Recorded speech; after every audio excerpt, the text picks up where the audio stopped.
Let's talk about what nobody wants to talk about. Who here has ever failed? Who's here has failed miserably at something you wanted to achieve? When you failed, why did you fail? Didn't have enough time, didn't have the right technology, didn't have the money, didn't have the contacts, had the wrong people. The people said we had the wrong leader. Everything you people have told me, I didn't have the technology, I didn't have the right contacts, I didn't have the time, I didn't have money. Everything you've told me, I didn't have enough Supreme Court justices. Those are resources. And so you're telling me I failed because I didn't have the resources. And I'm here to tell you what you already know. Resources are never the problem. It's a lack of resourcefulness is why you failed. Because the ultimate resources are emotional states. If you're creative enough, can you find the answer? Yes or no? If you're determined enough, can you find the breakthrough? Yes or no? If you're passionate and loving enough, can you get someone to help you? Yes or no? If there's no way that you're committed, can you find the money even if you don't have it? Yes or no? So I said creativity, decisiveness, passion, honesty, sincerity, love. These are the ultimate human resources. And when you engage these resources, you can get any other resource on earth. And I said, so you told me all the resources you're missing and you hypnotize yourself into believing that you don't have what you want because you don't have the resources, when the most successful people in history had no resources, but they were incredibly resourceful, so they got the resources. Resourcefulness is the ultimate resource. And if you don't have what you want, stop telling yourself the story because you don't have the money, you don't have the time. That's bullshit. It's because you haven't committed yourself where you would burn your boats. If you want to take the fucking island, burn your fucking boats, and you will take the island, because people, when they're going to either die or succeed, tend to succeed. But most of us give ourselves a way out, and that's why we don't have what we want. So if you and I really want to know what's going to take to get your dream and make it real, it's to stop all the things you told yourself that aren't. And I'm here to tell you what I said at the top of our discussion. 80% of success is psychology and 20% is mechanics. That's true of running your business. That's true of your intimate relationship. That's true of your body. That's true in your level of happiness. So you got to know the 20% because that gives you the edge, right? Those strategies, but you got to know the psychology. If you're in business right now, there's a few things. The chokehold on the growth of your business is you. It is not your people. It is the leader of this organization. The leader is the chokehold, and the chokehold comes in one of two forms. Your psychology. You think you've tried everything. You've tried everything but what fucking works. Or it's a skill that you're missing. Like you really are incredible at writing code, but you don't know shit about accounting and finance, and it's eating your business alive. Because I got to tell you, 96% of all businesses in a 10-year period of time go under. Only 4% make it. By the way, make it doesn't mean that you succeed and have any money. It just means you're still standing. 4%. And by the way, after 10 years, you're set, right? There's no more challenges. If you got in a business and you're in it right now, I love you, I respect you as a brother or sister, and I know you're a crazy son of a bitch just like me. You have to be. Who gets in a sport where the longer you play, the more likely you die? You're a gladiator if you're in business. A gladiator goes out there and they know every time I go out, I can die, and the longer I stay in the game, the more likely I die, but every day they go out to win. That takes an incredible psychology. But in that psychology, we bump onto limits, and that's what you got to shift. And if your psychology is solid, then you got to say, where are the skills I'm missing? Because that's equally important. If you don't know how to market in the world we're in today, if you don't know the cutting edge of marketing, I'm only here today. I have the privilege to be with you here. I created a brand, and that's why I have the privilege to serve you. But that brand came because I realized early in my career, I get the best ideas in the world, but they're going to die on my lips unless I can market them, unless I can build a brand. It is the most important thing today because the world is made up of commodities. The world is so competitive. If you're a commodity, if you're a race for the lowest price, you will be out of business within 10 years, probably more like 2 to 5.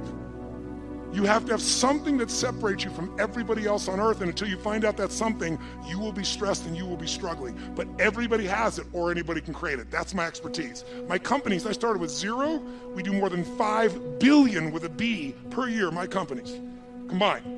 How the f did you do that when it's not even your focus? We all have a set of belief systems, different kinds of beliefs, about if something happens, then it means something else. So for example, do we have rules for like what people do if they love us? Yes or no? So if a person loves you, then they what? They respect you.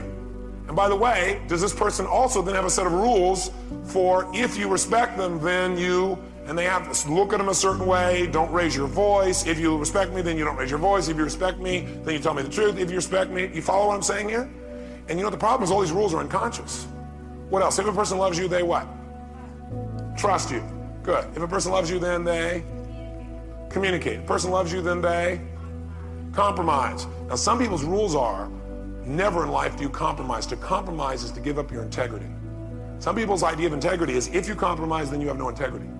A lot of us have rules that are absolutely totally unfair to us.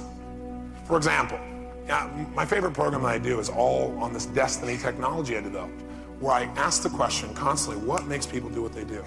And I started asking that question more intensely after a guy embezzled $250,000 from me, ran me $758,000 in debt.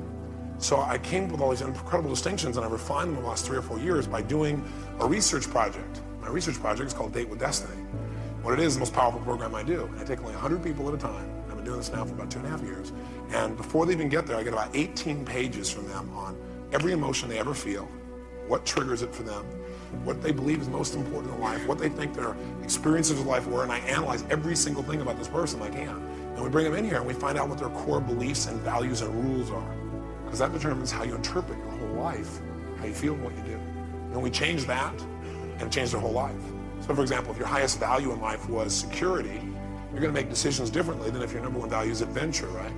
Well, if you had somebody's highest value is security, the last one was adventure, one day you swap them. You think it might change their personality a little bit? Changes everything. Everything. Now, we don't do it haphazardly. We find out what they want in their life, and then we make sure their values are consistent with what they want, because most people are being pulled in 2 different directions, right? They want to like be successful, and they don't want to ever be rejected. Guess again. And most people are trying to meet 2 masters that can't be met, so they get pulled apart and they sabotage and all that stuff. But the biggest challenge for people, I think, is their rules. Most people in life have wired their brain where it's really, really hard to feel good. Every upset you've ever had or you ever will have with another human being is a rules upset. You are not upset with a human being, you're upset with their rules. Because you have a different set of rules. So every upset you've ever had with another human being has been a rules upset.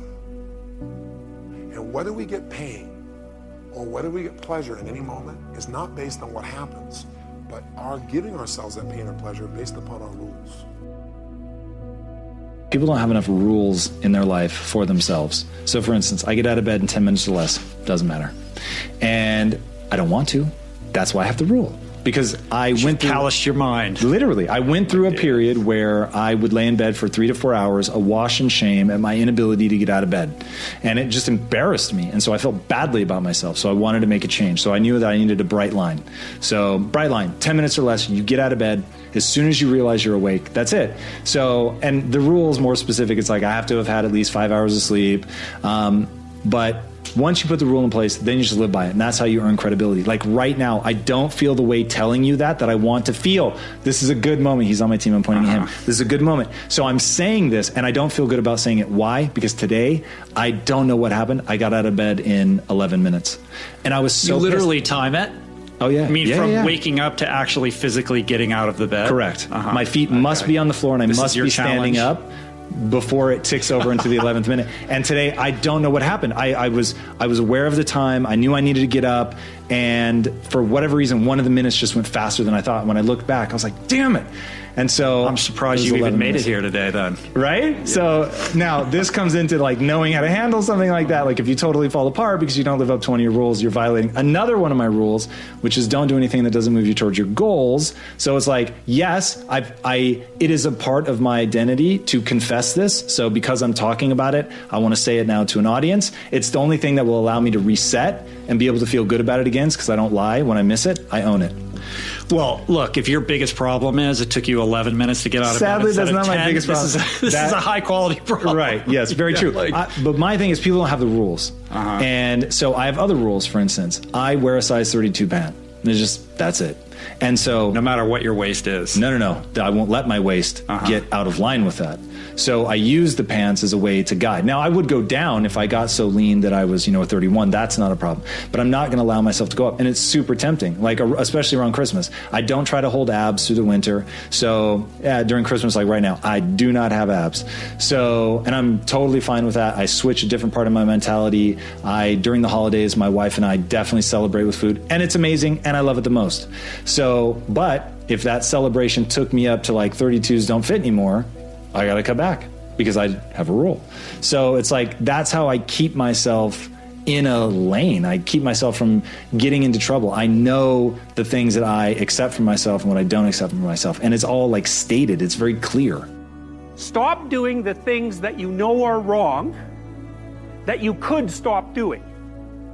Right? So it's a fairly limited attempt. First of all, we're not going to say that you know what the good is or what the truth is in any ultimate sense. But we will presume that there are things that you're doing that for one reason or another you know are not in your best interests. There's something about them that you just know you should stop. They're kind of self-evident to you. Other things you're going to be doubtful about. You're not going to know which way is up and which way is down. But there are things that you're doing that you know you shouldn't do. Now, some of those you won't stop doing for whatever reason. You don't have the discipline, or maybe there's a secondary payoff, or you don't believe it's necessary, or it's too much of a sacrifice, or you're angry or resentful or afraid. Who knows? So forget about those for now. But there's another subset that you could stop doing. It might be a little thing. Well, that's fine. Stop doing it and see what happens. And what'll happen is your vision will clear a little bit. And then something else will pop up in your field of apprehension that you will also know you should stop doing, and that you could stop doing, because you've strengthened yourself a bit by stopping doing the particular stupid thing that you were doing before. That just puts you together a little bit more. And you could do that repeatedly for an indefinite period of time. And that doesn't necessarily mean that you're going to ever be able to formulate a clear and final picture of what constitutes the truth and the good. But it does mean that you'll be able to continually move away from what's untruth and what's bad. And, that's not a bad start. This is a very crucial concept for me and for virtually all of us. It's this idea of taking your life in your own hands and being the kind of person that you choose to be, and understanding that everything that comes your way is an opportunity, is a blessing. And it wasn't until I learned how to celebrate virtually everything that came my way that I was able to transcend it. You see, everything that was given to us by God, whatever that is perfect. No one can deny the mountains are perfect, and the rivers are perfect, and the birds are perfect, and the hippopotamuses are perfect, and so on. This is just what was given to us. Everything else that you have on our planet, that we have on our planet, comes about as a result of thinking. Thought makes it so. All right? This microphone comes about as a result of thinking. Somebody imagines it. Somebody then tells somebody else about it, and it creates it. The dress that you're wearing, this shirt that the shoes that you have, the stage, these cameras. Everything that you see that wasn't given to us was created by man as a result of the way that we think. So what gets inside of us as a cell comes about as a result of the way that we choose to think in our lives. Very important principle to understand, because once you get a hold of thinking, and that it creates everything that you have in your life, you can change and make it as absolutely perfect as you want it to be, because thought makes it so.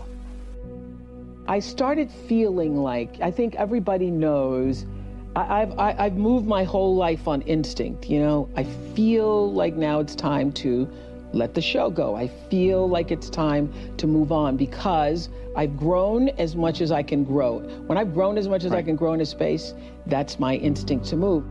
We have more power to influence our thoughts and our beliefs. And so there are a lot of tools and techniques out there that are resources. Like when I grew up, we didn't have any we had no money, right? I had no education because I was very learning challenged. I didn't know anybody, right? So I feel like it's not, when people are, that's where they'll go though. When there's a stopgap between where they are and where they want to be, they'll say, oh, I don't have the money, or I don't have the education, or I don't have the intelligence, I don't have the network, or anything else like that.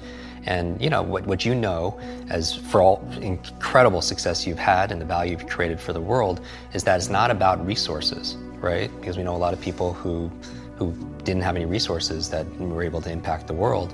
It's about our internal resources. And what I'm saying is optimizing our environment, optimizing our behaviors, our capabilities, our beliefs and our values, and our identity, right? At the highest level, our identity, because you can't just change your belief or your values or your behavior even if you don't believe you're that kind of person. You know, that's why I kind of always go to the superhero mythos, because I want people to claim that identity. I call it the superhero you, that version of ourselves that we're not waiting for Superman or Batman or Wonder Woman. It's like, you are Wonder Woman, you are Batman, you are Superman. It's just we have to commit ourselves to be able to unleashing